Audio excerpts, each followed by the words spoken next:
and welcome, June 25th. It's great to see all of you today. Welcome to the First Unitarian Church, Salt Lake City. This is our second of our Summer Forum Speaker Series, focused upon the war in Ukraine. We timed this strategically for the last 2 days. It's great to see all of you. I want to welcome everybody here in the room today. I want to welcome everybody that is, oh, yes, thank you. I'm looking for my microphone. Because we have a lot of folks online watching, so I want to welcome everybody that is with us today remotely on Zoom, and also welcome folks who are next door in Elliott Hall, okay? And I want to especially welcome those folks who are here who have a special connection to Ukraine and Russia who've joined us today. So it's great to see all of you. We have a tradition in this church at the very beginning to light the chalice, and so my wife Cathy is going to do so.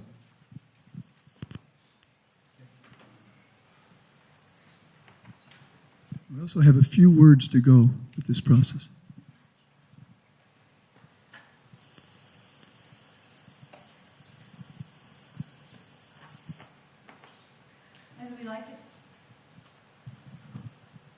As we light the chalice, we have a few words from Albert Camus. We must stitch up what has been torn apart, render justice imaginable in a world which is so obviously unjust. Make happiness meaningful for nations poisoned by the misery of this century. Naturally, it is a superhuman task. But tasks are called superhuman when people take a long time to complete them. That's all. Okay. Our format. In a few moments, I'm going to introduce our three speakers, but to say that each of them will speak for approximately 10 minutes or so, and then we'll take a pause.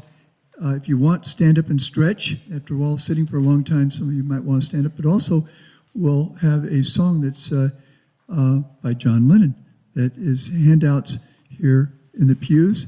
And that's because we're in a church, we pass the plate. Pretty important to do that. And then we'll go to our speakers. And we'll start with Dr. Jean Fitzgerald, and then with Viktoriia Bahrii, and then with David Schwendiman. Dr. Jean was a professor for years at the University of Utah, Russian literature and languages. He taught an outstanding class earlier this year at the University of Utah, Osher Lifelong Learning, on Russia and Ukraine. And we'll hear from Viktoriia. Viktoriia is from Ukraine. She has earned 1 degree from Utah Valley University, and she's working on a second one. Just recently, she just returned from speaking in Washington, D.C. and meeting with members of our congressional delegation on this very important subject of Ukraine. Then we'll hear from David Schwendiman. Dave prosecuted some bad guys, war criminals, both in Afghanistan and in areas of the old Yugoslavia, and worked at The Hague in Holland. And so that'll be our series to speak. So I think that in mind, I'm ready to introduce our first speaker. That's going to be Jean. You've got the floor, and I'm going to give you this wireless mic. Okay. I even wrote this out, and I usually don't, but if I don't, I'll never get through what I do in 10 minutes. Tim was asking me to do in 10 minutes what I took 6 weeks to do earlier. So what I'm after here is as much about Russia as Ukraine, and believe me, it's sort of a historical survey in rapid order. But I start with all things the year 862.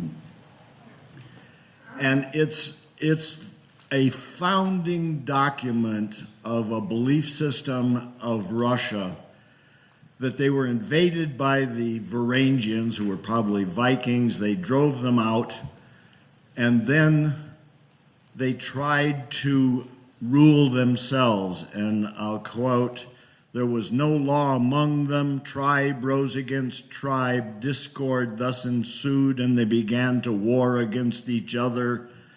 They said, "Let us seek a prince who may rule over us and judge us according to the law." So they go to the Varangians and they say, "Our land is rich, but there is no order in it. Come to rule and reign over us." So there you have an invitation to be ruled over. And this has really far-reaching aspects to the Russian consciousness, because they couldn't rule themselves because there was chaos in the land. And what this means is that there was chaos and freedom. But what they traded off was the invitation to be ruled over for the sake of security and order. And the concept of order in Russia cannot be overemphasized. Anything that is not perceived as order is chaos. And this goes all the way to the present day with Putin himself.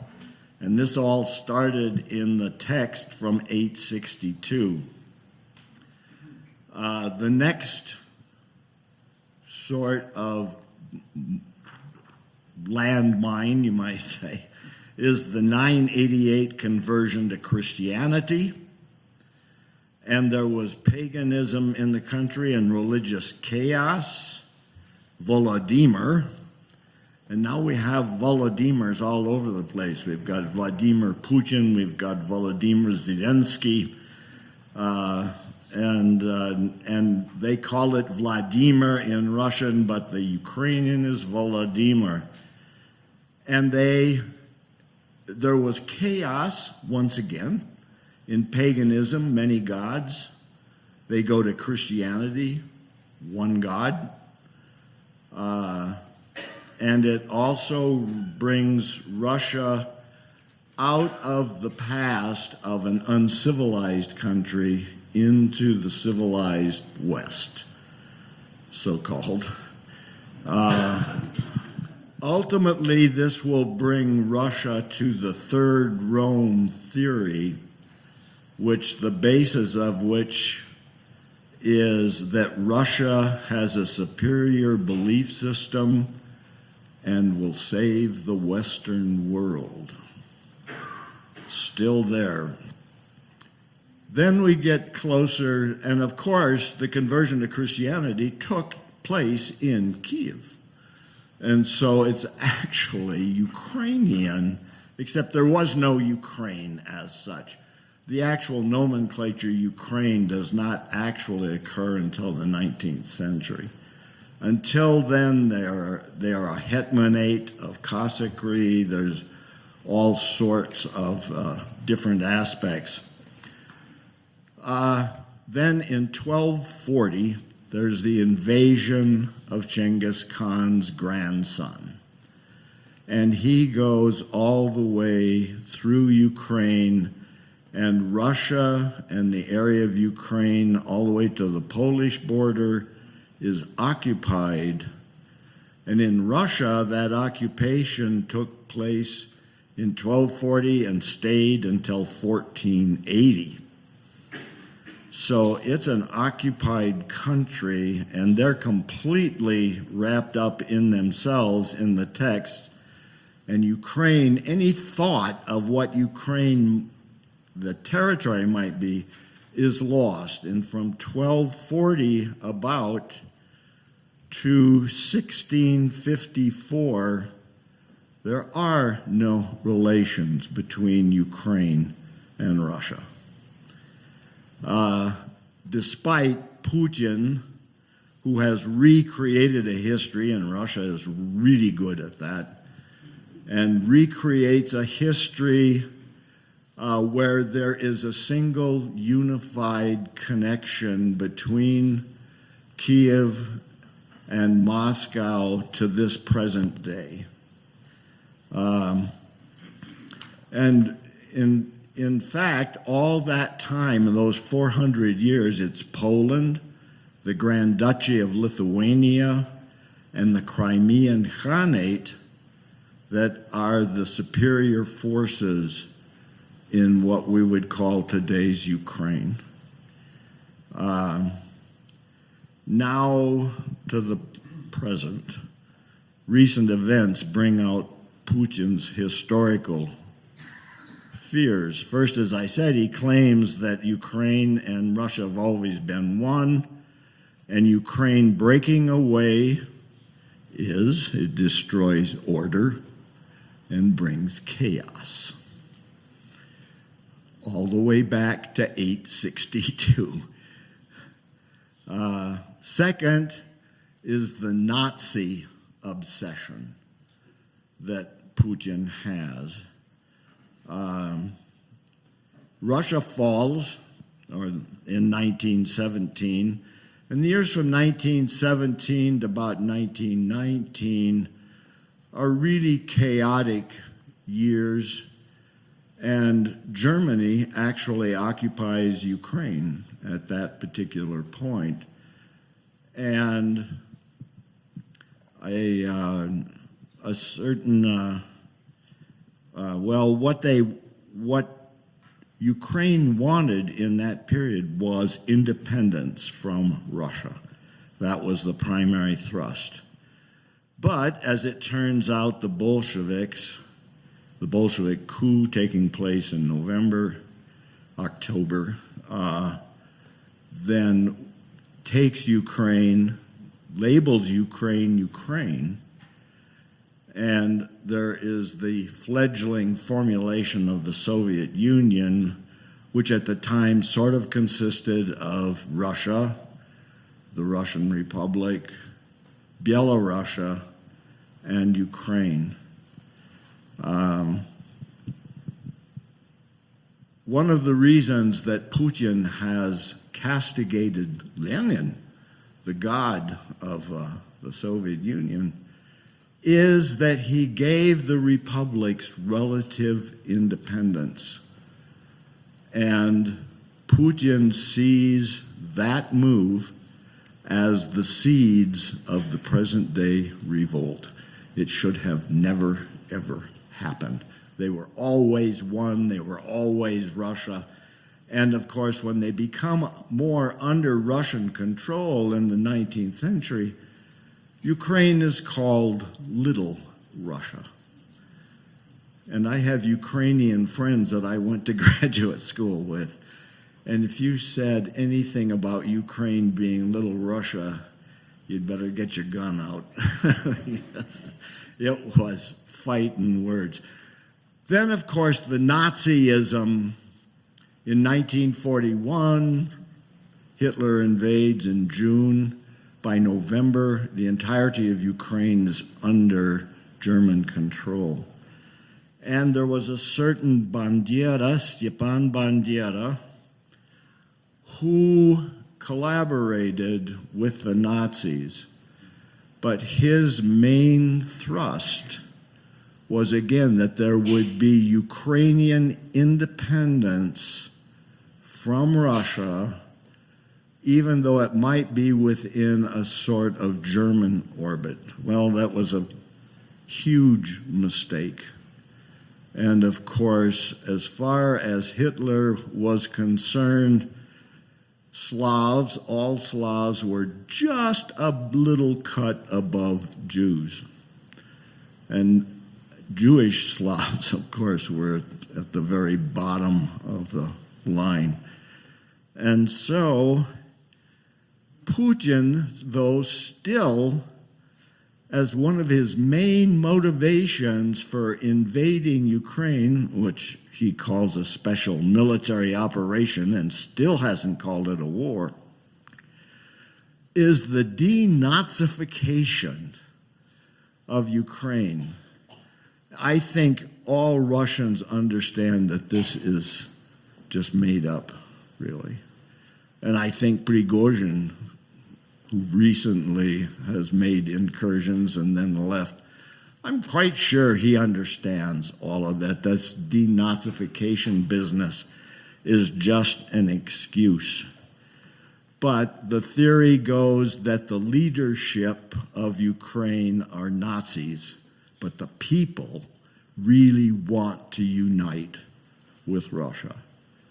And that has proven to be completely, unalterably, unadulterably false. And so now we have Prigozhin. Prigozhin was doing what? He was marching on Moscow. And in his speech, Putin refers to the civil war that occurred from 1918 to 1921 in Russia as a period of greatest chaos in the Soviet Union, no order, and if there's a great fear in Russia, it's that civil war. And Prigozhin seemingly was moving in that direction. So what has happened to him now? I assume he's hiding out in Minsk or something of that sort, but I would suggest that he watch his back. Okay.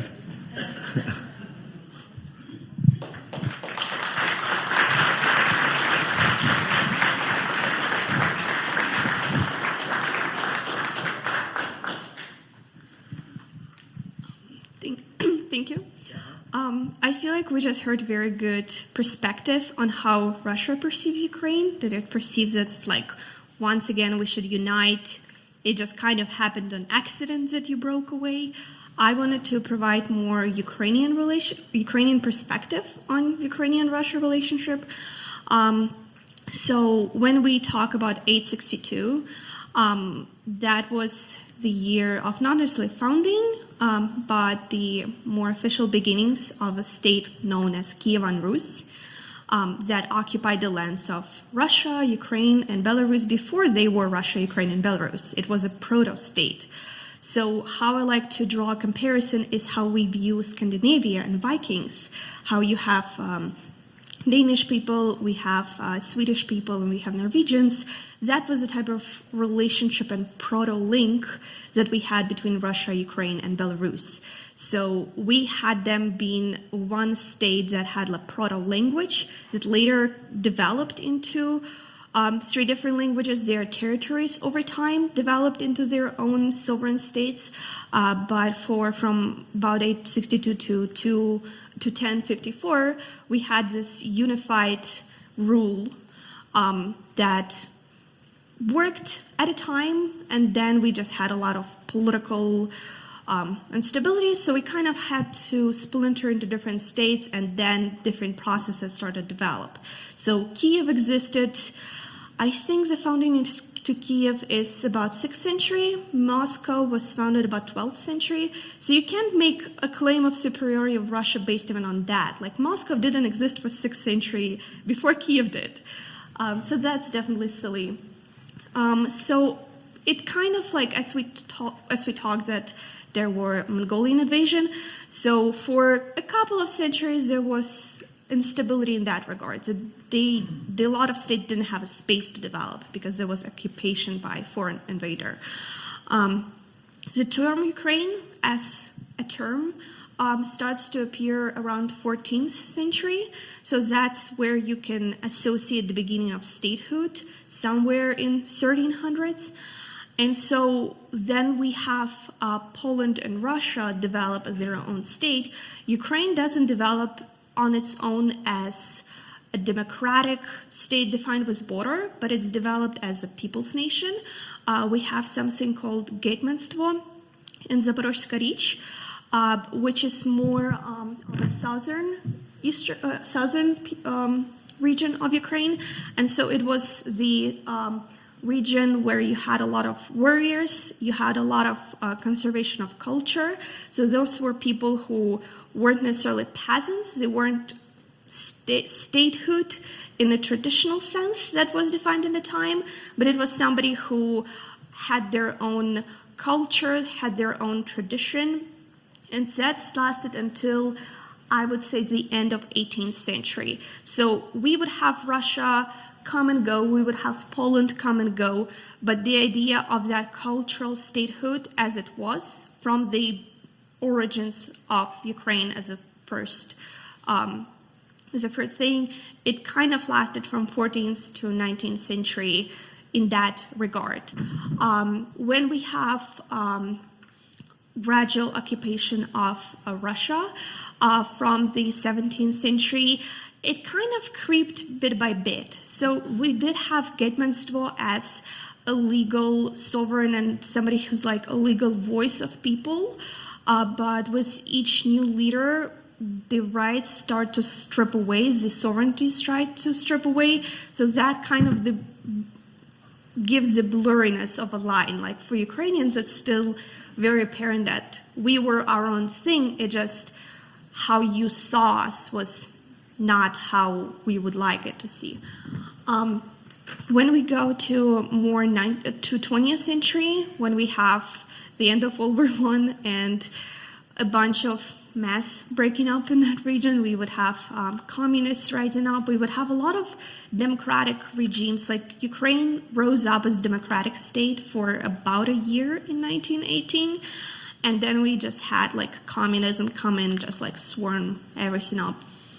And so at that point, the relationship wasn't as much Russia occupying Ukraine as Ukraine becoming its own republic under Soviet Union. So some people who more like Stepan Bandera's movement, they would see it as occupation. Some people would see it as we are partners of Russian state, we are their sisterhood, brotherhood. That's the terms that was used, like I would say until 2014, that's the term Ukraine really liked, that we were like a sister of Russia, that we had this, Russia would see itself as a bigger sister based on the size, but we would have that relationship of partnership. And meanwhile, Russia saw it as, I'm the bigger guy, like I need to bring you to an order. So it was very interesting how we didn't perceive them as nicely as they perceived us, and it kind of took that drastic of development for us to realize, like, oh, you didn't really like us as much as we liked you. You didn't really respect us as much as we do. And so for 2014 and 2013, so how it all started is a little bit messy. We had a pro-Russian president at the time. His elections were really, really rigged. Like we had like votes thrown out and everything. So people tolerated him, but everyone knew that like he wasn't there because people wanted him to. Like it was because Putin wanted him to. And so at the time we had the proposition from European Union for us to become like more of a partner, not to join European Union, just develop some sort of more of an alliance. And Russia didn't really like it, so they started to push back and push on our president to like decline everything. And so that kicked off a lot of student protests, a lot of really peaceful democratic protests of people just being joyful about opportunity to have partnership with Europe. And once again, Putin didn't really like it, so those protests turned violent really quick. We had something called Nebesna Sotnya, which is over 100 people that were killed during those protests by Russian snipers. So that was also a really interesting thing, that we did have staged counter-protests of like Russians actually were brought in to Ukraine to appear as Ukrainians, that they like, oh, we support Russia all along. But we also had like a number of snipers just taking down people, and that's like well-documented fact. And so that's when we had protests, and at the same time we had a Crimea happen, where Russia just cut down when you look at the Crimea, there is like a very thin strip connecting Crimea to Ukraine. So when you cut down that connection, it kind of becomes easy from logistical perspective to occupy. It didn't really help that we had a lot of treaties with Russia, which allowed Russian troops to be stated there. So we had a lot of Russian bases there on the temporary basis, staying there, and they just kind of took over from that point on. The justification Putin gave is that Crimea was ours all along, Ukraine was ours all along. Not really true.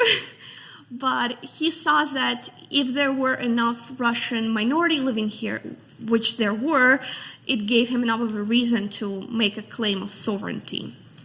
And so that situation, we had a occupation of Donetsk and Lugansk Oblast. They technically formed their own sovereign regions, but practically they were under the jurisdiction of Russia. When we look at why Crimea and Donetsk and Lugansk were occupied, not from ideological perspective, practically speaking, it was very much like access. It was very much a sea access because Russia is pretty cut out from navigation routes. And we had Donetsk and Lugansk specifically is because they wanted land access. And so when we had 2022 invasion kind of keep pushed, that was also the same reasoning behind it. They just needed more land access. Of course, they wouldn't mind having actual whole Ukraine under their thumb, but that region specifically is how they want to move forward. And so because they don't really care about Ukraine in of itself, they don't mind using scorched earth tactic, whereas they would just bomb all of it, kill all of the people, and just have a land to build on their own. So that's the reasoning and justification we have there. In 2022, in 2014 they claimed Russian minority claim. In 2022 they claimed that Donetsk and Lugansk aren't treated legitimately enough, and once again the threat of Nazism, they basically really kicked on fear-mongering campaign that if we want to have Russia and if we want to protect Russians abroad, that's what we need to do. It's really worth pointing out that after World War II, Russia came out as, at least they saw themselves as morally superior victory. So every year we would have victory parades, including Ukraine. That was considered something as a Veterans Day here. It was a sign of respect, and we would have we would have a parade and we would pay respect to veterans. But in Russia, it was very much more severely. It was not only pay respect, it was also, we won over fascism, we are ultimate judge and executioner when it comes to it. And so it kind of came to a point when if Russia points, people would listen that oh yeah, it's Nazism everywhere, and historically we've been warriors against Nazism. And so that's the situation there. I want to briefly bring out Wagner Group and how they all play into it. So Wagner is private militia. They've been formed, I want to say around 2007, so they've been around for a while. They are made up of, a lot of them are from former soldiers. Currently, they don't the casualty rates for them are high enough that they bring up a lot of prisoners, and they would promise the reduction of sentence or just elimination of sentence if they serve for a year or more. So that's the makeup currently. In terms of their activities, they are known for their activities in Africa mostly, but they have popped up a little bit in South America, mostly Africa. And so it's a lot of overthrowing governments and just dealing with ethnic minorities sometimes. They, when it comes to Ukraine, they've really been known for a lot of genocide crimes. So there are 5, I'm sure we would talk about it later, but there are 5 classification points for genocide, and Wagner technically met all 5. So they're really on top of it. So the conflict when it comes to Wagner versus Russian military right now, they historically have been their own unit. So it kind of made it a little bit harder to operate under Russian command. And how Yevgeny Prigozhin stated it historically, it hasn't been his first or second time being vocal against Putin. It's just that he took action.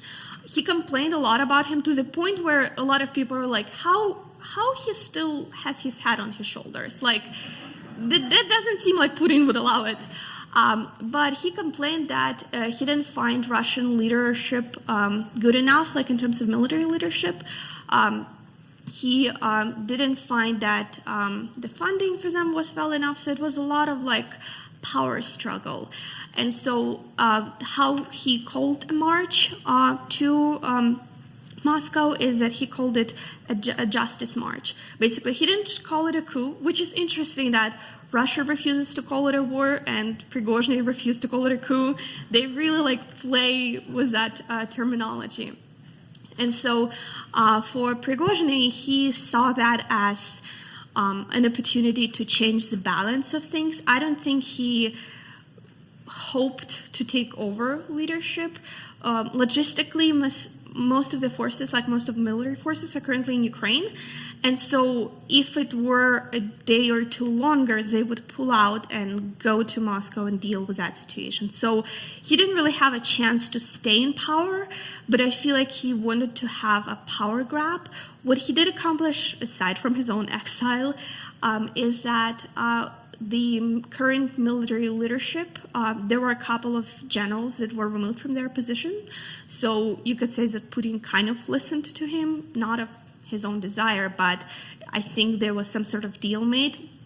Another reason why it was so urgent for him right now, Putin, like he didn't take his hat off, but Putin wasn't liking how independent and critical he was. So he actually issued for the solution of Wagner. And he set a deadline, I think it was actually July 1st. So Wagner was kind of on its last breath because of Russia. And Prigozhin just decided to do a power grab. I don't think we are done with the situation. I think it's just beginning, but we'll see what it will bring. So.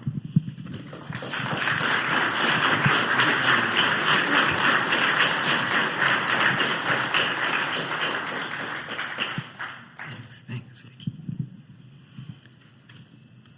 Well, Tim, Jean, Vicki, all of you, it's a real pleasure and an honor to have been asked by Tim to come and do this. If I were to pick a text for this presentation, I think I'd pick Proverbs 24:10-12. It's where Solomon admonishes us to act, to do what's in us, to address the plight of the oppressed, to rescue them if it's within our power, to restore their dignity if we can, not to merely be an observer when there is suffering. It goes, if you showed yourself slack in time of trouble, wanting in power, if you refrained from rescuing those taken off to death, those condemned to slaughter, if you say, we knew nothing of it, surely he who fathoms hearts will discern the truth. He who watches over your life will know it, and he will pay each man as he deserves. I want you to keep that in mind as we talk about some of the more practical things that are being done and might be done, perhaps can be done and should be done to address what's gone on, what is going on, and what is likely to continue to go on in Ukraine. Now, let me start by saying the obvious. I'm no longer in a position that compels me to make prosecution decisions. What I talk to you about, the observations I make, the conclusions and opinions I offer today are not restricted by those responsibilities any longer. When I was prosecuting here, when I was the U.S. attorney here, when I was prosecuting in Bosnia and Herzegovina, when I was in Afghanistan doing the work I did there, and when I was in The Hague prosecuting crimes that were committed in Kosovo, I couldn't say very much at all about what we were doing specifically nor could I reflect and ponder on the consequences or implications of some of the decisions I was making, though I did privately. But today, I'm free to make do all those sorts of things. I don't, however, offer opinions as a representative of the Department of Justice or a State Department official or even as a professor at the University of Utah. I do it personally. As an experienced prosecutor and as someone who had been enthralled by the Nuremberg trials since early in my professional life, I arrived in Bosnia and Herzegovina in the spring of 2006 with my own set of values, my own assumptions and expectations, with my own ideas about what it was going to be like. I brought with me significant experience investigating and prosecuting complex crimes, encapsulated criminal families, religious and domestic terrorism, and high-profile murders. I thought I knew something about the brutality of war and its consequences. I'm a veteran, not a combat veteran, but someone who served for almost 8 years in the Navy, beginning way back when. I thought I knew what war was like, and I thought I knew what a war criminal was. I hoped I could make a difference in some way. And I even remember flying to Sarajevo the first time I went there with this pumped up impression that it was my Nuremberg moment. I was going to be the Justice Jackson of this experience. In truth, I hadn't a clue what was waiting for me and what I was going to be expected to do. I soon realized after arriving in Sarajevo to begin my time as an international prosecutor that this was going to be much different than anything I'd ever done before for the 25 plus years I'd been a prosecutor. I give you this preview only to say that was 15 years ago, and it's no different for me now looking at what's going on in Ukraine when I see the same things you do in the media, and as I'm sure Vicky experiences when she speaks with her family. These sorts of events bring back memories for me, but also bring back the consequences of the kind of activity that I was required to deal with, and that we'll discuss very briefly as we go on. I come to you, thus, after a decade of dealing with war crimes, war criminals, war atrocity, and inhumanity. As many of you did and continue to do, I began following very carefully what was happening in Ukraine, seeing the same sorts of things on news reporting that I saw firsthand in Afghanistan, but also that I dealt with historically trying to piece things back together in Bosnia and Herzegovina. After the war, after the fighting in Yugoslavia had ended, but while I was still having to put cases together to prosecute people that were responsible for the crimes that were committed during and in connection with that 1992 to 95 period. It's remarkable. You look at the street scenes that are that the news media, God bless them, produce for us. And it's pretty much the same sort of thing. Even now in Ukraine, it's a European country, and you see the very same kind of things. I was seeing the same kinds of things when I was watching what was being reported from Syria by friends of mine who were on the ground in Syria doing the reporting. And I kept thinking, and I think I mentioned to one of them, my God, this looks just exactly like what we were dealing with in Bosnia and Herzegovina, and now we're dealing with it again. It's a constant, an unfortunate constant of international affairs and international relations, particularly now. It's important, though, to remember that for some of the questions I'm going to be asking, and I'm hoping you're asking yourselves, you have to go back to 2014, not just starting in February 2022, but 2014. because there is jurisdiction for investigating and prosecuting war crimes and crimes against humanity committed by Russians in the Crimea, beginning as early as 2014. And we'll talk about that very briefly. But the questions I'm going to ask, and the questions I think you're probably asking yourselves, I know Lyndon's mothers who are lawyers in the group, I probably had some of those first thoughts when they saw some of the reporting. Have crimes been committed in Ukraine? And if so, what kind of crimes? And more importantly, can they be prosecuted? And should they be prosecuted? And will they be prosecuted? The crimes I'm going to be talking about briefly are these: the crime of aggression, genocide, crimes against humanity, and war crimes. They're international crimes, different in all respects from ordinary crimes. Different because they have to be committed during and in connection or in relation to, in some fashion, in this case, an international armed conflict. Two states going at each other with military power, bringing violence in service to a political idea. Let me talk first about the crime of aggression. The crime of aggression has antecedents that go back quite far. In the most modern time, in the Treaty of Versailles, there was a provision not often referred to or remembered that provided for the prosecution of Kaiser Wilhelm for aggression. He fled to Holland, so it never happened. But it was provided for in the Treaty of Versailles. There was also a provision in the Treaty of Versailles to prosecute those in Germany who had been engaged in the conflict in World War II. And there were some of those prosecutions that took place in Leipzig.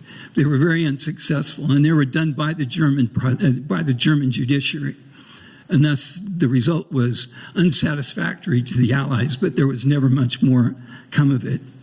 The crime of aggression really gets its origins in the Kellogg-Briand Pact of 1928, where war is outlawed internationally as an instrument of political instrument. Now, it doesn't mean very much because, as we all know, post-1928 became one of the most violent periods of the 20th century and one of the most violent periods in history, certainly one of the most destructive. In London, towards the end of World War II, the Allies got together and agreed, and there was a lot of history that goes on before this, but Justice Jackson and others were sent to London to put together a charter that would result in the prosecution of senior Nazi leadership following the end of the war. There had been a commission created in 1942 to begin collecting evidence of war crimes and various other forms of crime that had been committed, and to identify people that should be prosecuted for those crimes, be held accountable for those crimes. And how they were to be prosecuted was not settled. That became settled in London when it was decided that there would be an international tribunal formed, and that the four major powers, France, the United States, Russia, and the United Kingdom, would sit in judgment of those who committed these crimes. And they decided that there would be 3 crimes prosecuted at Nuremberg, 3 crimes prosecuted post-war. It wasn't decided to do this in Nuremberg until later. The seat, in fact, of the new tribunal would be in Berlin. It was decided to prosecute the cases in Nuremberg because there was an existing facility with a jail that was still standing behind the Palace of Justice that could accommodate the people that were going to be brought in to be tried. And there was an existing courthouse and courtroom that could be converted to be used for the purpose. But that was decided much later. But it was decided that there would be 3 crimes prosecuted: aggression and the corollary conspiracy to commit aggression, crimes against humanity, a new crime that had been formulated for this purpose, and war crimes, which have a long history that predated Nuremberg. We all know that there was a trial in Nuremberg between 1945 and 1946 where the senior living Nazi leadership was prosecuted. There were more trials in Nuremberg. There was a National Military Tribunal that tried 12 cases dealing with certain categories of people, industrialists, judges, prosecutors, doctors, and others, for the crimes that they had committed. Not much is said about that, but it's probably one of the more fascinating outcomes of this process. There were also sector trials that were conducted by the nations that had control over different areas. The Poles tried cases, the British tried cases, the Italians did. So there was a lot of that going on. The UN in the 1950s defined these crimes in what are called the International Nuremberg Principles.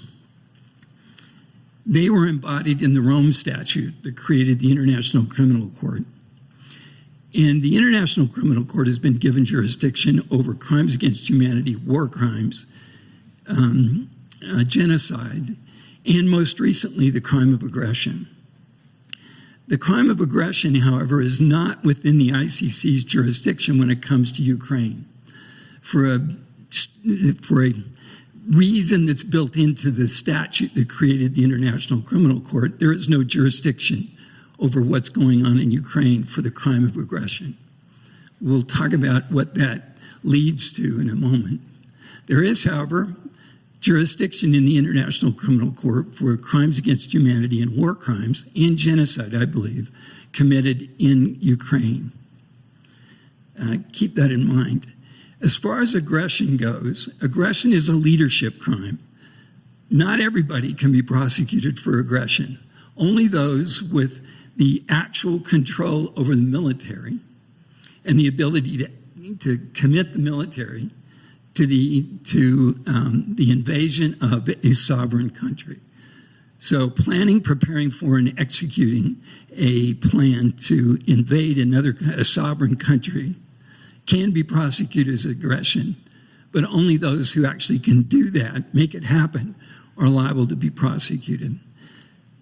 Now, in this case, Putin, clearly, Lavrov, Shoigu, Gerasimov, and others in the Siloviki, the coterie that's close to Putin, that were involved in the planning and preparation and the execution of the invasion of Ukraine in February 2022, are, in my view, liable to be prosecuted, liable to be held accountable for the crime of aggression.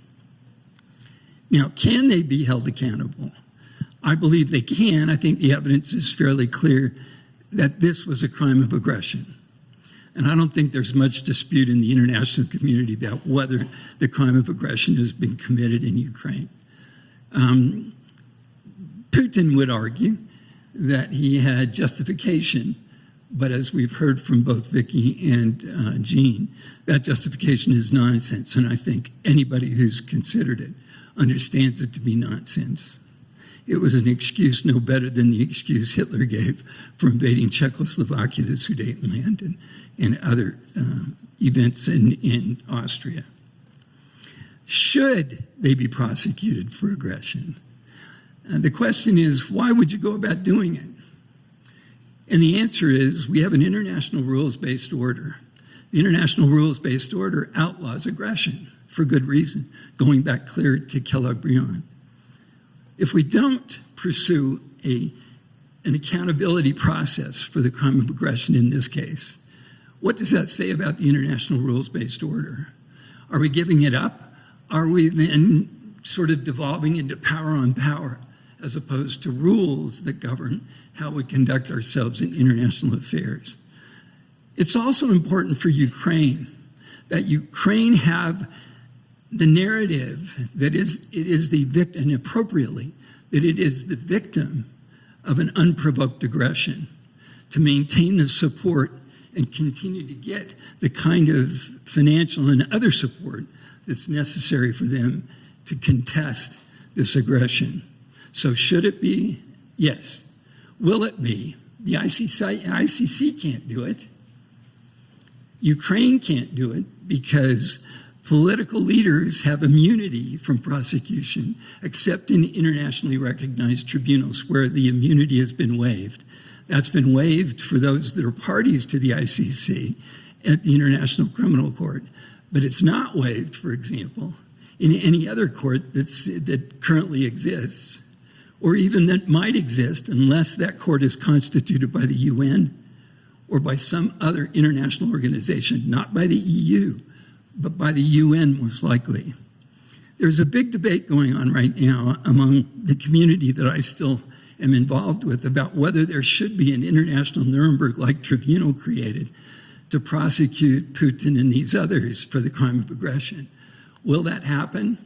In my view, it's very unlikely for a whole bunch of reasons. Cost, logistics, political, the lack of political will. There was great political will in the beginning for all of this, and there was a flurry of activity in the academic community, in this practical community that I'm part of, to get one created. That's waned now, and it's kind of dissipated. And it's dissipated because it is costly, it is impractical, it's logistically very difficult, and more importantly, what? Is there any chance that Putin will ever find himself in the dock under these circumstances? And my view is it's highly unlikely that that will happen.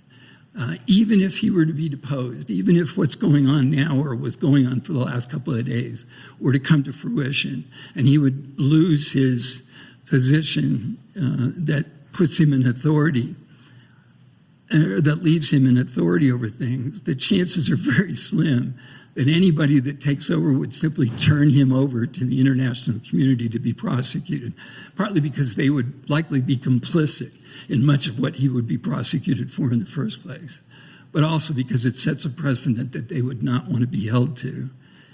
And the chances that he survives anything, I may be wrong, but the chances that he survives anything so that he is placed before a tribunal, I think, are very slim. Ukraine has an aggression statute in its criminal code. But again, because of the doctrine of leadership immunity, they could not practically, under the current state of the law, prosecute Putin in Ukraine. And politically, it would be a nightmare under the circumstances. Crimes against humanity.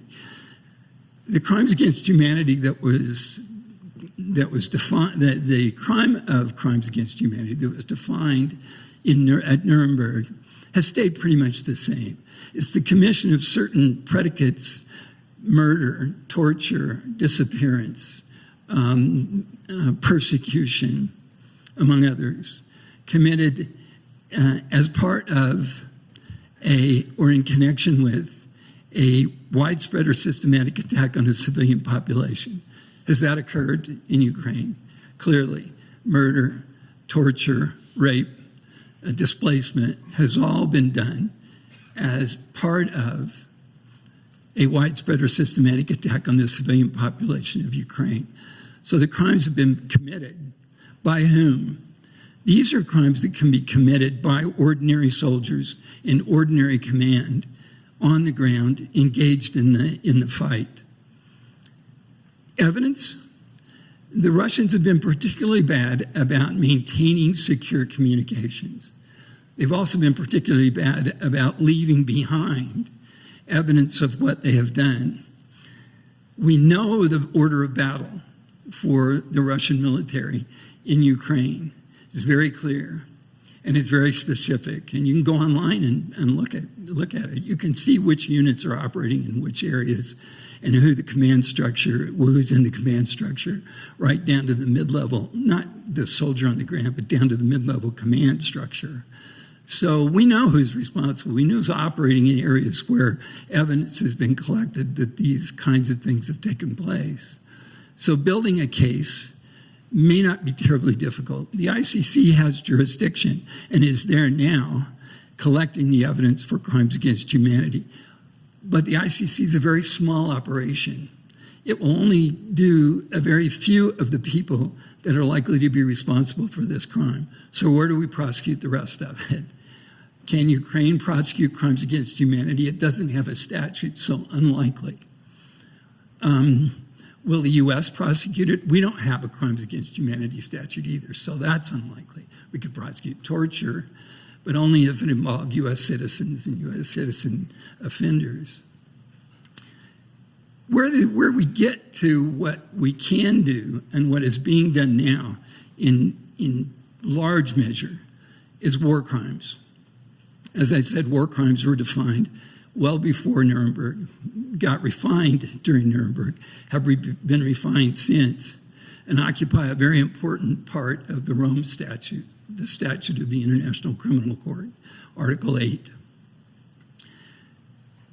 Now, among other things, you cannot, during an international armed conflict, murder people.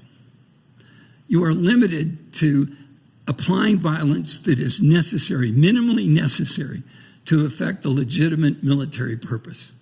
You are bound to make whatever you do the least impactful on civilian community and civilian property. You are bound to protect civilian life when that is possible under the circumstances. You are not entitled to lay waste to civilian property. You are not entitled to attack infrastructure that puts the civilian population at risk. You are not entitled to simply deprive civilians of food, electricity, water, or movement. You are not entitled to wipe out an entire apartment complex because you want to terrorize the population into moving and leaving so that you can occupy the territory that you are attacking. You can't do that. Those are the rules. Now, what Putin has decided to do in this case, and it goes directly to him because there are things that he has said and done that demonstrate that he is aware of this being done. They have adopted a strategy of war crimes and crimes against humanity as a way of fighting this war, as they have adopted a strategy of doing the same in Chechnya and in Syria. Building evidence of these crimes against the individuals responsible for it is a very onerous and tedious and complex, very involved and protracted process, but it's ongoing. It's going on now. There's a lot of competition involved in it, unfortunately, but it's going on now. Some of that will be prosecuted by the International Criminal Court, I believe.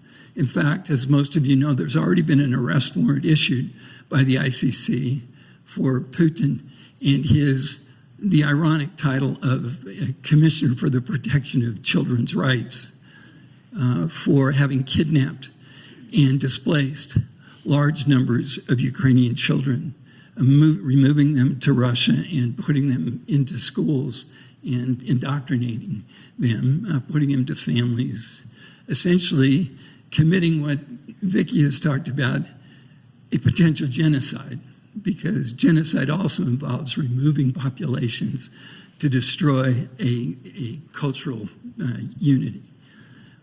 So, will war crimes be prosecuted? Should they be prosecuted? In my mind, absolutely. They should be prosecuted where they can be, by who can prosecute them, and with the evidence that is now being collected that can be used to do that. It should be prosecuted because, again, these are part of the international rules-based order. If we give that up, we basically said, go ahead, fight however you want. It doesn't really matter. And the consequence of that, rebuilding, as I know from experience, rebuilding after you've fought any way you want to fight is much, much more difficult, much, much more costly, and mostly ineffective. You can't get people to commit to rebuilding if they have been treated the way that the rules forbid them to be treated under the circumstances. It's a cycle of revenge that continues. So can they be? I believe they will be prosecuted at the ICC only minimally. Most of these are going to have to be done in Ukraine by the Ukrainians, and it's a huge task. The U.S. has put $10 million so far, a pittance compared to the other amounts that they're putting into Ukraine, but it put $10 million so far towards building up the Ukrainian judiciary's ability to handle this. Now, Ukraine does come to this with some problems in the judiciary and some problems in the prosecutor general's office that had to be corrected and have to be corrected still in order for the international community to have confidence that they can do it. But that's also being helped by international assistance. And I think the Ukrainians need this narrative as well, that they are the legitimate victims, and they are, of a campaign of war crimes and crimes against humanity to maintain international support. So the incentive is there for them to reform their judiciary, to reform the prosecutor's office, and to get to this task with some dispatch. How that's going to work out in future is problematic. But just to conclude, what's the U.S. doing besides just providing money? The U.S. has done something very unusual. Up until Ukraine, there were statutes in place, the American Servicemen's Protection Act, for example, that forbid the U.S. from assisting the International Criminal Court in any fashion. In fact, it leveled some criminal sanctions if you were to assist the International Criminal Court in any way. The statute has now been changed to allow us to participate with the International Criminal Court in investigating and prosecuting the crimes the ICC is seized of in the case of Ukraine, but only in the case of Ukraine. So we've made tiny little progress that way. The U.S. has also extended our war crimes, national war crimes jurisdiction to include the Ukrainian situation, so we can prosecute in U.S. courts war crimes committed in Ukraine by people that are related in one way or another to the United States. Now, if you're going to prosecute Russians for doing this, you also have to prosecute your own. So and there have been instances of Ukrainian soldiers committing crimes that would be covered. But what's been unusual about this situation is that Ukraine has stepped up and has actually admitted that that's happened and have taken measures to deal with them. It's also problematic to prosecute prisoners of war because the Fourth Geneva Convention has specific requirements for whether you can or can't prosecute prisoners of war. And Ukraine's in an odd situation where it's got prisoners of war it can prosecute, but it has to be careful about how it's going to be done. So with that, without getting into genocide, because genocide is another conversation entirely, but there's, I believe, good evidence that genocide on a certain level has taken place, has been committed in Ukraine. So we'll leave it at that and let you ask whatever questions you think you've got when we get to them.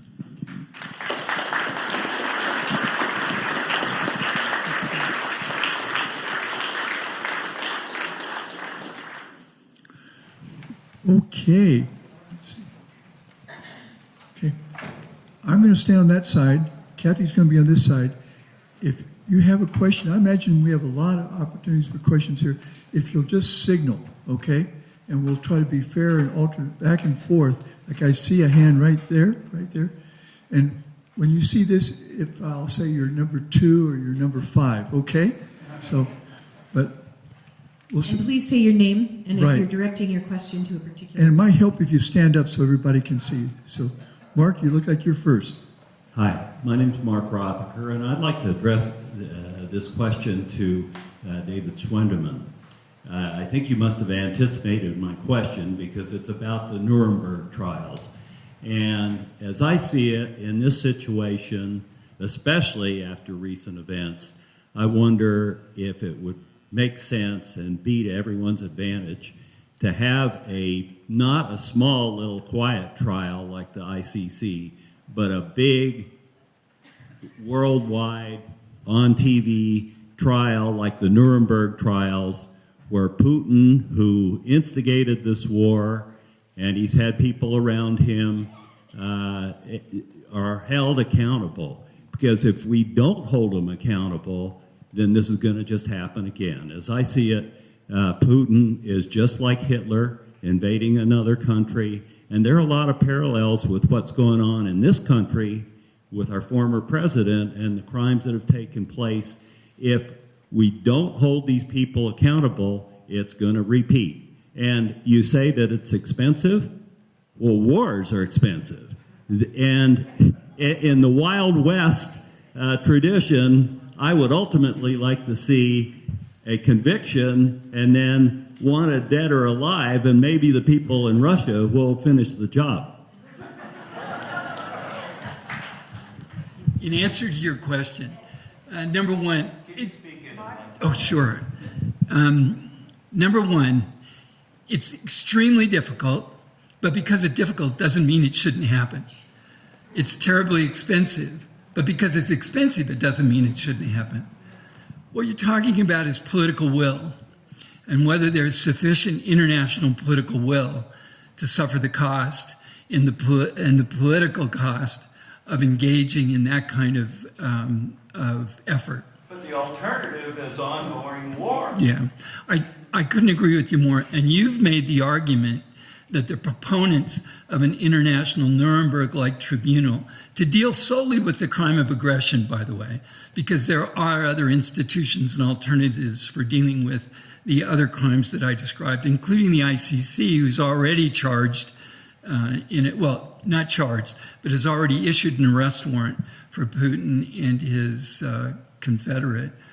But the counter to that is that there is so much else that needs to be done to hold people accountable for what's gone on in Ukraine that the distraction that would be caused by a monster international effort to hold a viable, respectable, reliable, and legitimate international trial of Putin and the others, you've got to balance it.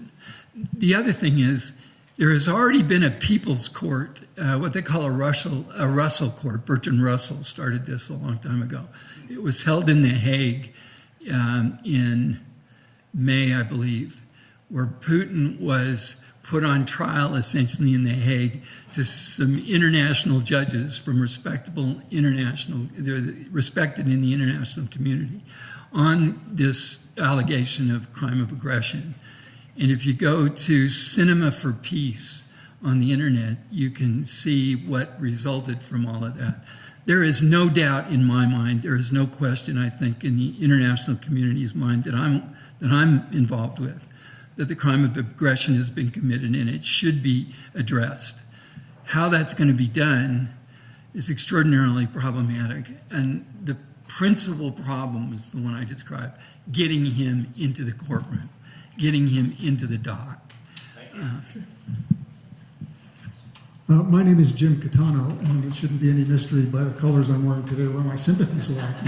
But hypothetical here, if Zelensky achieves his objectives of driving the Russians completely out of territories that they've occupied since 2014, he faces an Eastern population that is ethnically, philosophically, and considers himself nationally Russian, at least some portion of those folks. And then he faces the prospects of either pulling a reverse Stalin and getting rid of those people. Or if he just allows them to stay, he has a separatist insurrectionist element on his East Coast, which is going to be constantly a problem. He could perform a reverse Stalin and kick him out, like Stalin kicked out Ukrainians out of Crimea in Stalinist era. Or he could negotiate a settlement, which would give maybe part of Crimea, part of the eastern territories, to those who choose to be Russian nationals, similar to what Czechoslovakia did in 1992, where the country decided to split. You had a year to decide whether you want to be Czech or Slovak, and people just chose the citizenship and picked the side of the line. And there would have to be some equity in how properties were redistributed. But isn't a negotiated settlement ultimately the best option, rather than trying to retake those territories. And these folks have got more to say about it than me, but let me point you in the direction of Bosnia and Herzegovina. Let me point you in the direction of Bosnia and Herzegovina, where the fighting was ended at Dayton in 1995, and it left the country bifurcated with the Bosnian Serb Republic, the Republika Srpska in the north and along the east, the Federation of Croats and Muslims in the middle.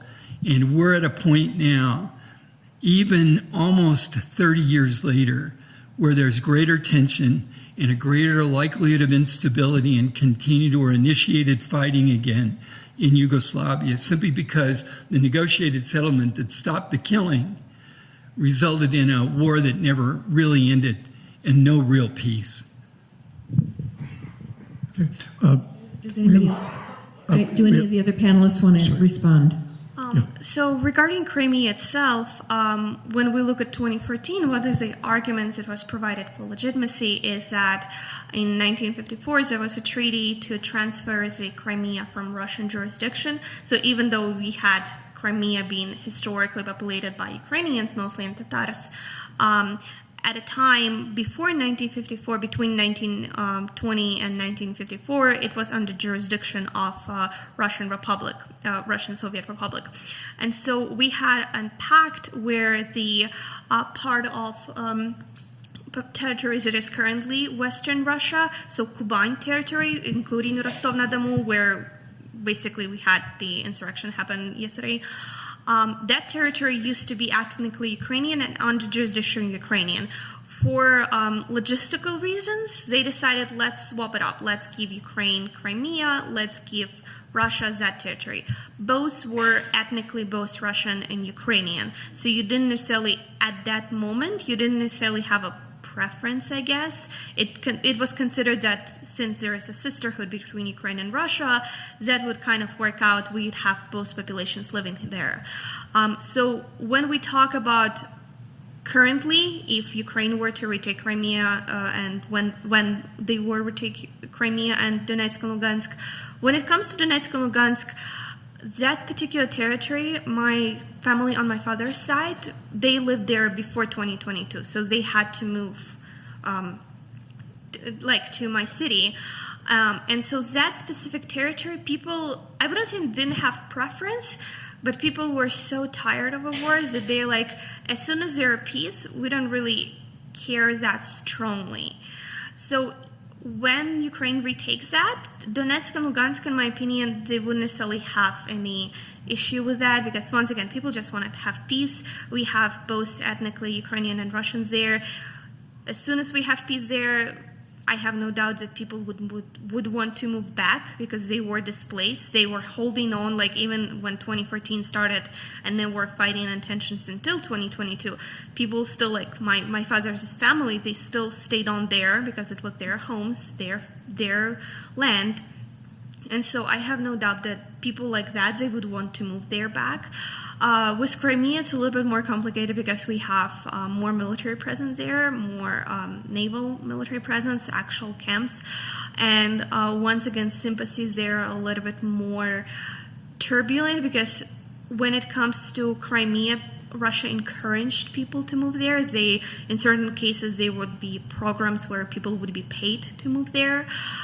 So that situation would be needed to handle delicately. You would have to root out military presence and kind of figure out what to do with population who moved there under the incentive of being militarized. But I wouldn't say it's impossible because historically, once again, we had Russians, Ukrainians, Tatars living there, and one of the issues with occupation is not only Ukrainians were displaced from Crimea, Tatars were displaced from Crimea, and that was their ethnically, like their stronghold, you can say. So once again, you would have, I feel like when Crimea returns, a lot of these processes would happen naturally. Like a lot of militarized population wouldn't want to stay if they know that that's Ukraine for sure. And a lot of populations that were displaced and had no choice in being displaced would want to return. I see that as there should be some sort of oversight when that taking back happens, because you know that a lot of people wouldn't want to change that system of power, but I wouldn't say it's impossible. It would be easier with Donetsk, Lugansk, more complicated with Crimea, but once again, it's possible. You just need to have an oversight over that process. Question next is from our internet Zoom. And then, yeah, we've got a question from Marshall Cooper Smith on Zoom. He is curious how many languages are spoken in the current Russian Federation as a main language. Well, if you're going to talk about Siberia, there's nothing but tribe after tribe, each with their own separate languages, and there's something on the order of 140 languages. Now, the main language, of course, is Russian, and if you're going to be educated and go to school, you have to speak Russian. As far as that is concerned, Russian is the primary language, although Leningraders, I was in Leningrad, the St. Petersburgers will tell you the Muscovites don't know how to speak Russian, and the Muscovites will tell you that the Leningraders or the St. Petersburgers do not know how to speak Russian. And we had a party once where there were Russians from both cities, and I thought there was going to be a fight for a while, but I calmed it over by inviting everybody to dinner. okay. Mark? My name is Mark Mole, and this is the whole group. I know you touched on this, but what is the effect of the Wagner group revolt? Instability, for sure. So when the coup started happening, it was interesting news for Ukraine because it's not necessarily positive, it's not negative. Once again, Prigozhin, he's been, you actually mentioned Syria.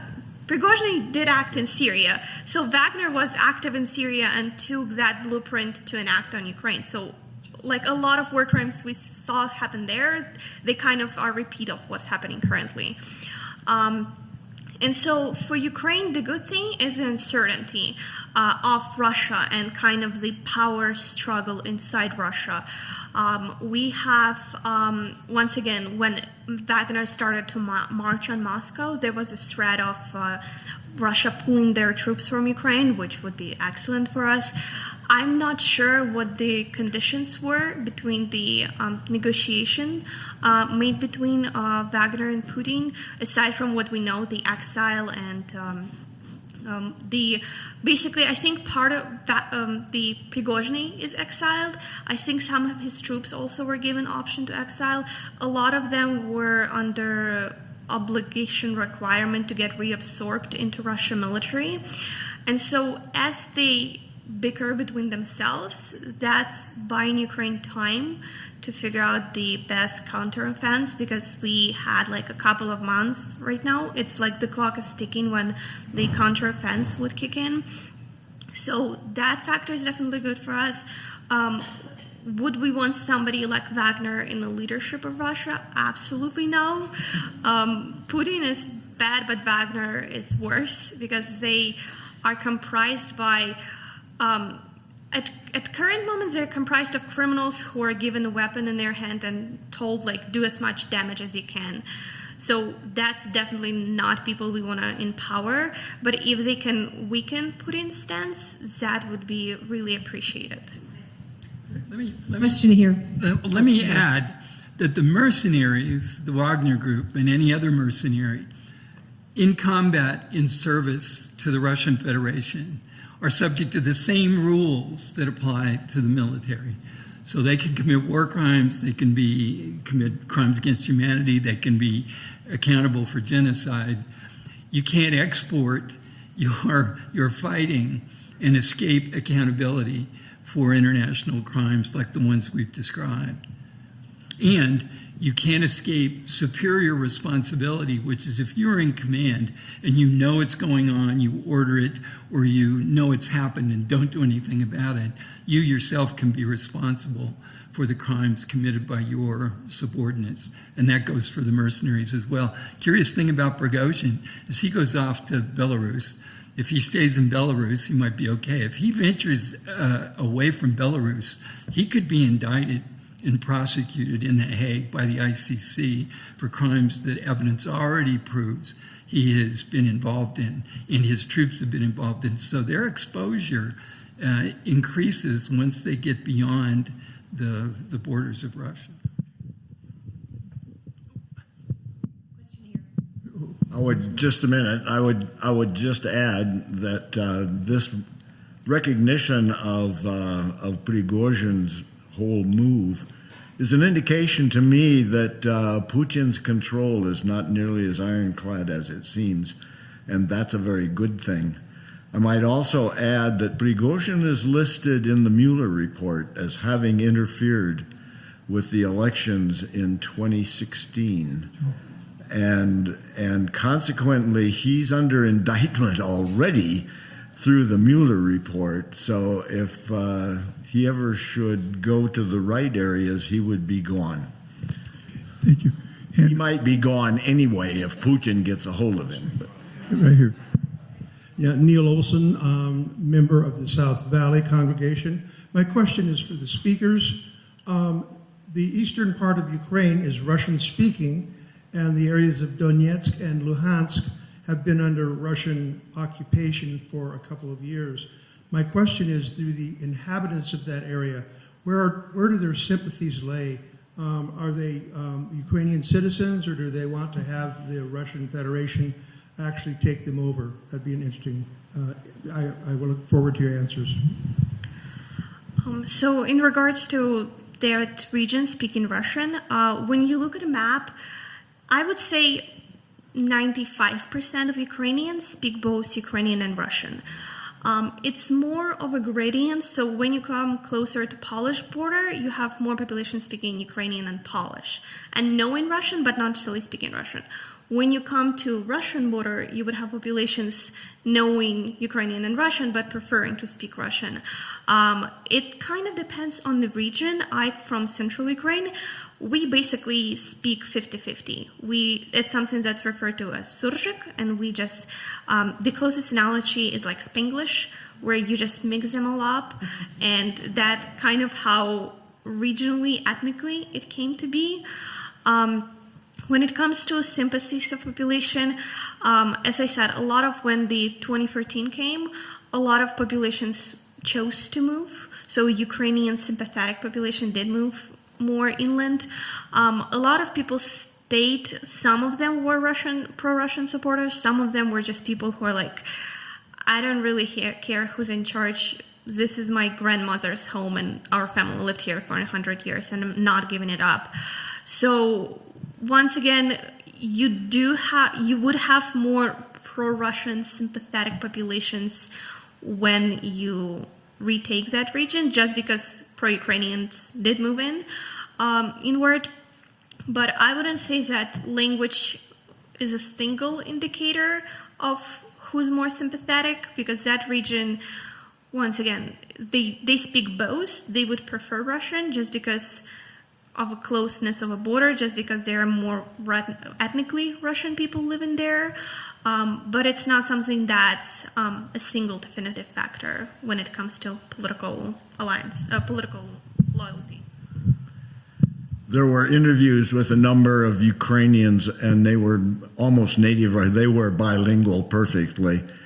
And they said, we might speak Russian, but we are Ukrainian patriots. And there was said we might speak Russian, but that doesn't make that we are not going to be Ukrainians when it comes down to making this decision.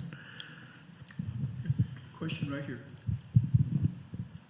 Richard Lane, is certainly the most concerning the damage, the oppression, the murdering of individuals. But after that, hopefully, if this war comes to an end, do you think it's possible that Russia will be held accountable to rebuild the Ukraine, all the damage they've caused? I might be able to address that. One of my other incarnations was I was the Assistant Special Inspector General for Afghanistan Reconstruction. And part of my responsibility was to look at all of the programs that we were involved in, all the money we were spending in Afghanistan, what we were doing to try and reconstruct, using that term loosely, what had been destroyed. I can tell you that that process is one of the most complicated, difficult, expensive, overblown, in many cases, process you can possibly imagine. There has to be work being done now, and there is. Secretary Blinken was in conference this past week over a rebuilding and reconstruction conference, how they were going to parse out responsibility for doing that. I would suspect that frozen assets that have been Russian assets that have been frozen, will in some way be converted or diverted to help rebuild and reconstruct. But honestly, given the level of destruction in Ukraine, particularly the level of destruction of infrastructure, and the displacement of people, that's also part of reconstruction, creating the environment, circumstances that allow people to return. And that includes the kind of things we've been just discussing, the communal reconstruction that allows people to come back and live together again if they've had conflict. That's a decades-long process, and it's going to be decades of expense. And that's where political will and this narrative that we've been talking about being a victim of aggression, is so terribly important. We used to, this is unfair, but we used to work the Dutch unmercifully in Bosnia and Herzegovina because of what had happened in Srebrenica. And they were always willing to help us with money and other things that we needed to prosecute cases in Bosnia and Herzegovina, primarily because they felt responsible for creating circumstances in Srebrenica that led to the atrocity there. That's going to happen in Ukraine as well. We just have to keep that moral outrage going in order for there to be reconstruction. Okay, right here. Yeah, I'm Lou Borgnick. I think there's an interesting twist here, and unless I dreamt it, I read in the New Yorker that the Wagner Group was actually fighting in Ukraine. Yes. And not in a really bitter war crimes kind of way. Yes, so Wagner is currently, I'm not saying necessarily that war crimes are outsourced to Wagner, but Wagner are very much a specialist at terrorizing local population and using those type of tactics, and they had like decades to polish them. In a lot of cases, they also actually recruit. For example, recently, like a couple of months ago, they went and recruited a bunch of Afghan officers. So the ones who were particularly competent in that type of warfare. So they are for sure know what they're doing. Putin did know what he did by outsourcing that type of warfare to Wagner. Unfortunately for Putin, Wagner kind of got out of hand by being too independent, because that's the way they used to function. And so, yes, that's definitely, they did have presence. We will see what will happen with the people who get reintegrated into Russian forces and how that would affect that type of conduct. But currently, that's the situation. It was the Wagner group that was battling at Bakhmut for the whole period of the last year almost. And ultimately, after that very slugfest, I think it's part of what led Prigozhin to leave, was, first of all, they were getting decimated, getting killed left and right, as were both sides. But in the end result, he took it, and then he left. And once he left, he started then moving away and castigating not Putin, but Shoigu and Gerasimov for sitting in Moscow while the rest of them were out fighting the war. Sorry, I will really add really quick. So interesting what we saw with Rostov-na-Don and how quickly it was taken over by Wagner is that people in reality perceive Wagner as like people's army. They kind of share the attitude that Prigozhin shares, that those generals are like in Moscow, like lining their pockets with money, and like these are people doing real job, even if real job is war crimes. But it's it's interesting how Wagner garnered actually people's support, and so when Rostov-na-Don happened, there wasn't any fighting, there wasn't much resistance. Like basically it was handed to them because people in local police forces, they were more supportive of that than of like central command. So once again, one of the reasons for Putin's concern, I don't think situation is over. I think we will see in the coming week and in the coming months how it will develop, but currently Wagner in this like gray state. Okay, thank you. One thing really quickly. One of the things that is a precursor to war crimes and crimes against humanity, genocide as well, is poor training, poor leadership, poor equipment, and a failure of support in the battle space. When all of that breaks down, you get chaos and you get people doing whatever they think they want to or need to do in order to accomplish an objective or to get themselves out of trouble. And that's what's happened to a great extent in Ukraine as well. But if you as a leader know that's going on and you don't stop it, if you as a leader encourage it, or if you as a leader don't address it once it's done by making sure that those people are held accountable, you are responsible as well. My name's Heather Dorrell. I'm wondering, in terms of we who fathom hearts will discern the truth, that you mentioned that. In terms of accountability, social justice in the world, there are many situations which are unfathomably complex. And I'm wondering if any of you would care to comment about the similarities and differences between the Ukrainian situation and that in Palestine. Thank you. Good question. No.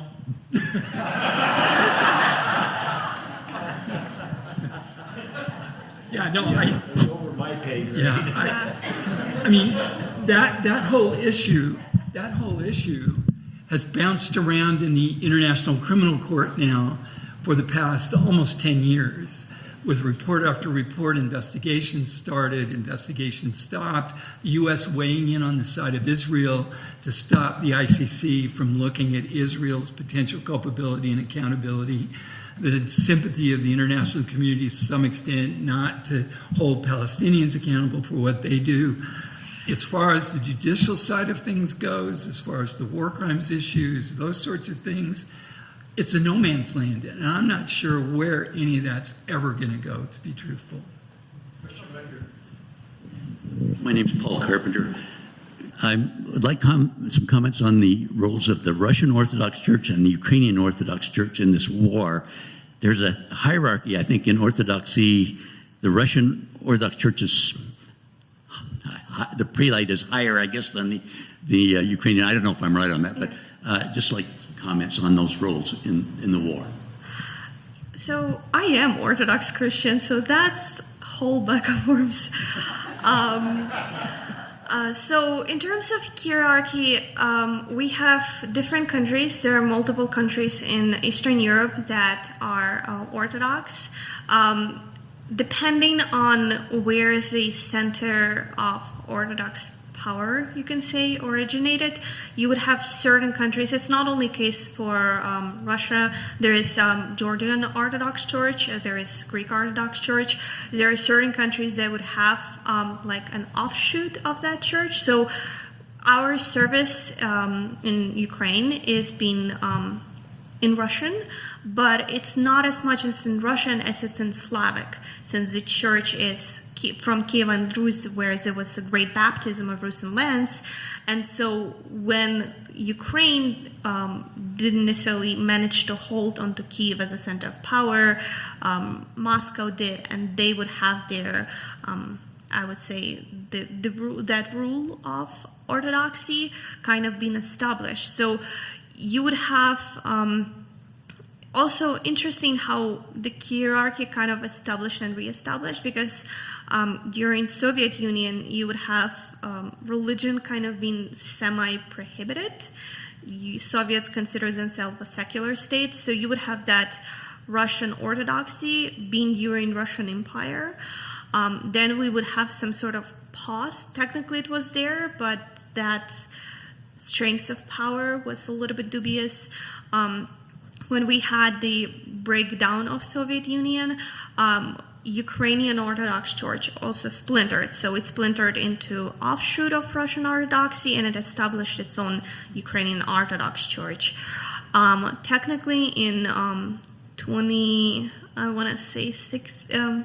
17, you would have actually president issue a decree for a formal separation between Russian Orthodox offshoot from Russian hierarchy, and that's something that did happen. So the services are still led in Russian and Slavic, but that you can say that the power doesn't come from Russian Orthodox Church, and the power and the money doesn't, the money flow doesn't go there. One of the interesting things when 2014 happened, you would have actually Putin is really, it's interesting because he used to be KGB officer, so he comes from that really hardened Soviet type of training, seemingly secular.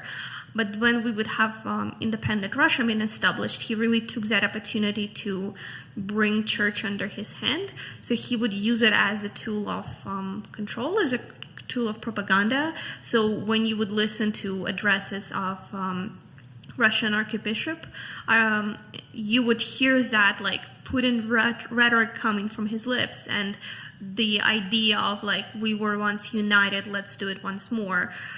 So currently, Ukrainian Orthodoxy is not affiliated with Russian. It is led in Russian language, but not due to being under Russian influence, more because of these ethno-cultural roots. Let's let this be. Just a little more on that. In 1685, it was that the Ukrainian Orthodox Church recognized the patriarch of the Russian Orthodox Church as their leader. In recent times, I think actually in 2020 or so, the Ukrainian Orthodox Church split from that, and we've got Patriarch Kirill, who is head of the Russian Orthodox Church, who is a Putin puppet. But you had the Ukrainian Orthodox Church break away from the patriarch of the Russian Orthodox Church and now pay obeisance to the patriarch in Constantinople.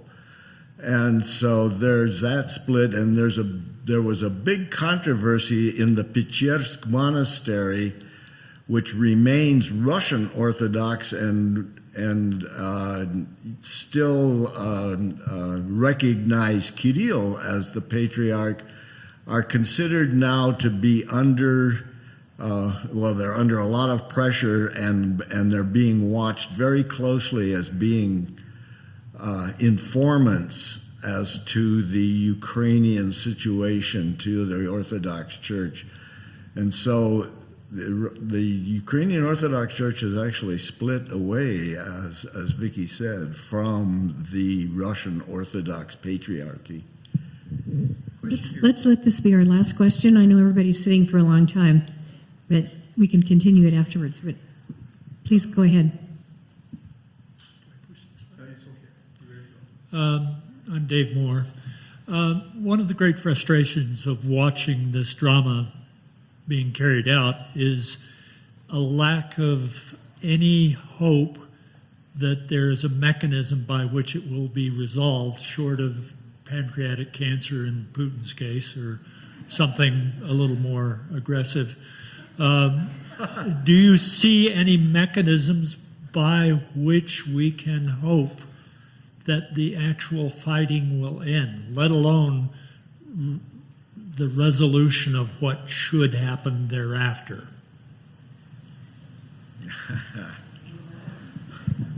Have you got an opinion on that? I agree that that Putin is the greatest threat to Putin is what just happened, and that is the march, semi-march, almost march on Moscow by Prigozhin. And the fact that Prigozhin and the troops, I mean, Prigozhin, as has been pointed out, is no prize. This guy is bad news. He's to the right of Putin in a whole lot of ways. But it was interesting to see that in Rostov-na-Donu, that the people there were celebrating Prigozhin and his troops. And they were having their pictures taken in front of the tanks. That indicates a real profound split from paying any attention to Putin. It wasn't that they so much liked Prigozhin, it was that they really don't like what Putin is doing. And this whole motive, all the motives for going into Ukraine has been questioned by Prigozhin. It's as though he really recognizes that this is just a power play on the Kremlin's part, and all this other stuff about the history and all of that is nice pretext for the invasion, which Putin refuses to call an invasion, and so there seems to be some internal splitting. But to getting rid of Putin, it seems to me that either he dies or somebody shoots him. That's and the only shooting that would be done at this point would be those forces by Prigozhin, it seems to me.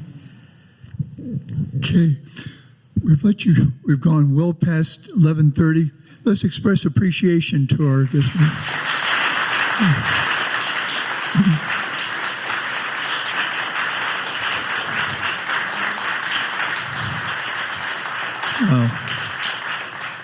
Two quick announcements. One is next door here in Elliott Hall, where coffee is available to you, and the opportunity for good one-on-one conversation is that we have a table from the environmental ministry set up for those folks who are really focused upon air quality in the Great Salt Lake and the problems we're facing with it. So as you walk in there, you'll see that table for environmental ministry. Last reminder is today was our second in our Summer Forum Speaker Series.